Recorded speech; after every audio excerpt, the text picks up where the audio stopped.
देश दिल्ली का बहुत बड़ा आलिम, बहुत बड़ा हदीस का उस्ताद, तरीके पाकिस्तान के जुर्म में उनकी जवान बेटी हिंदू उठा के ले गए। जवान बेटी हिंदू उठा के, इन जालिमों से पूछो, इन वडेरों से पूछो, तुम अपनी कुर्बानी तो बताओ। तुम्हारे वालिदैन तो बैठे हुए थे अंग्रेज के कदमों में, तुम तो जूते साफ करने वाली कौम हो, या हुक्मरान बन गए। मौलाना अमीरुद्दीन की जवान बेटी ले गए। और हजरत के पास लोग आए, मुझे बताओ बेटियों की तकलीफ कितनी बड़ी होती है। सीना जख्मों से छलनी हो गया।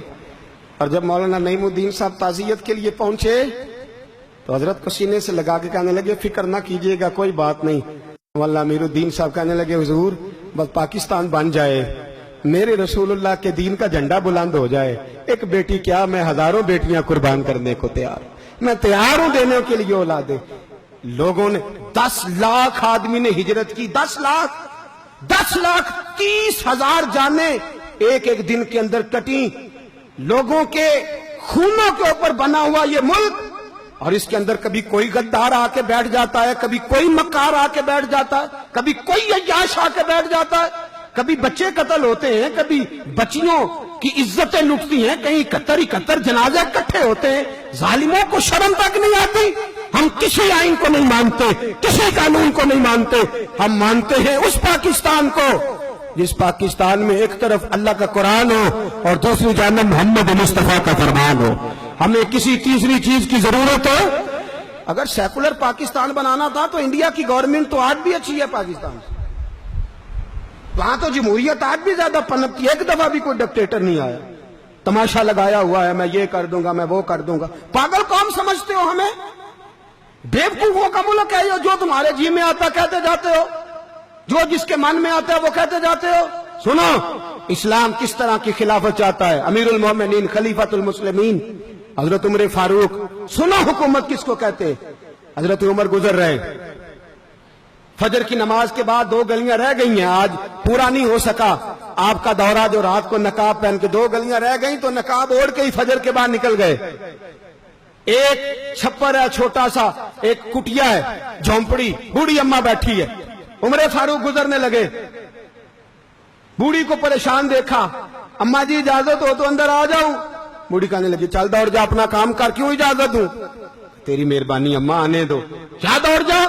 तेरी मेहरबानी अम्मा, गुजारिश है, चलो आ जाओ।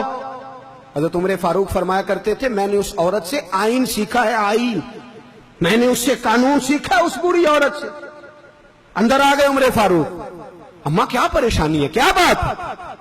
अम्मा कहने लगी, खामद इंतकाल कर गया, औलाद अल्लाह ने दी कोई नहीं, मैं गरीब हूं, 3 दिन से रोटी नहीं खाई, 25 दिनार का कर्जा चढ़ गया है, मुझे उमर फारूक से बड़ी शिकायत है। उसने मेरा हाल ही नहीं पूछा। हजरत उमर कहते थे, मुझे उसने दस्तूर और आइन सिखाया। कहने लगे, शिकवा है, उमर आया ही नहीं। तो हजरत उमर कहने लगे, अम्मा उमर को क्या पता कि तू इस हाल में है।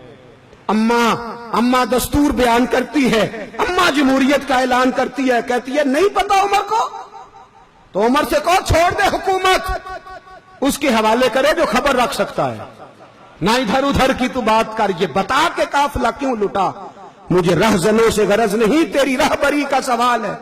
उमर से कहो छोड़े हुकूमत, उसको दे जो पता रख सकता है। हजरत सैयदना नाफे फरमाते हैं, जिसके सामने किसरा और रूम के बादशाह कांपा करते थे, मैंने उस उमर को बूढ़ी अम्मा के सामने कांपते हुए देखा है।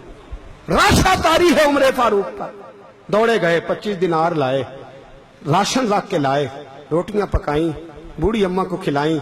कहने लगे, अम्मा 25 दिनार ले ले और चल, गलती हो गई, उमर को माफ कर दे।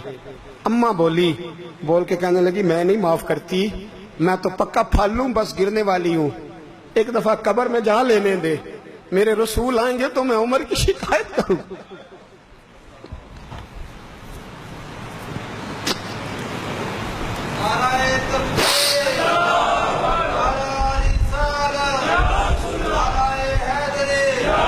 फरमाया,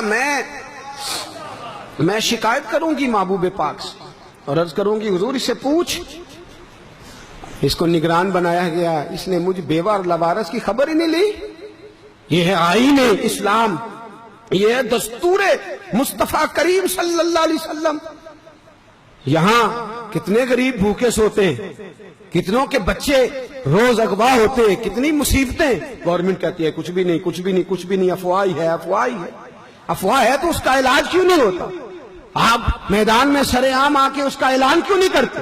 جاگیے اور سنیے میری بات۔ حضرت سیدنا فاروق اعظم نے 25 دینار دیے، پھر اس اماں کو کھانا دیا۔ کوئی برادری نہیں اس اماں کی، کوئی ووٹ بینک نہیں، کوئی یہ اماں کسی بڑی برادری کی نہیں جس کا 2 لاکھ ووٹ ہو۔ امیر المومنین ہو کے عمر فاروق اماں کے قدموں میں بیٹھ گئے، کہنے لگے اماں عمر کمزور ہے، حضور کا سامنا نہیں کر سکتا، تیری مہربانی نبی پاک کے سامنے شکایت نہ کرنا۔ اماں کہنے لگی چل میں تیری خاطر معاف کر دیتی، جا تو مجھے کسی اچھی ماں کا بیٹا لگتا ہے، جا تیری خاطر۔ کہنے لگے چل پھر مجھے لکھ کے دے۔ کہنے لگی میں تو ان پڑھ ہوں، تو لکھ دے میں دستخط کر دے۔ حضرت عمر نے لکھا۔ ایک بوڑھی اماں کو شکایت تھی خطاب کے بیٹے عمر سے، اور پھر وہ معاف ہو گئی۔ اماں کہتی ہے میں نے اللہ کی رضا کے لیے معاف، یہ دستخط کر دو۔ اماں کے آگے کیا تو حضرت علی آ گئے، حضرت عبداللہ ابن مسعود آ گئے، کہنے لگے عمر یہاں پھر رہے ہو، میں سارے مدینے میں ڈھونڈ رہا تھا۔ اماں اٹھ کے کھڑی ہو گئی، ہائے میں مر گئی، یہ عمر تھا، یہ میں نے کیا کیا؟ حضرت عمر کہنے لگے اماں نہ، اپنے وعدے پہ قائم رہ، تو نے جو کہا تھا اس پہ قائم رہ۔ ہمیں تو بتایا گیا تھا یہ والا نظام پاکستان میں آئے گا، یہ کہا تھا قائد اعظم نے، یہ رنگ ملے گا تمہیں۔ کہا ماں تو وعدے پہ قائم رہ، لکھ کے دے۔ لکھا، اماں نے سائن کیے، پھر حضرت علی سے کہنے لگے بطور گواہ آپ بھی سائن کر دو۔ پھر عبداللہ ابن مسعود سے کہنے لگے آپ بھی سائن کر دو۔ سائن ہو گئے تو جناب عمر نے رکا لپیٹا، حضرت علی کو کہنے لگے علی تو میرا دوست ہے، میری صبحوں اور شاموں سے واقف ہے، علی تو میرا رازدار ہے یار، مجھے یقین ہے کہ میں تجھ سے پہلے مر جاؤں گا، جب عمر کا انتقال ہو جائے تو یہ رکا میرے کفن میں رکھ دینا، یہ رکھنا میرے کفن میں۔ علی کہنے لگے پھر کیا ہوگا؟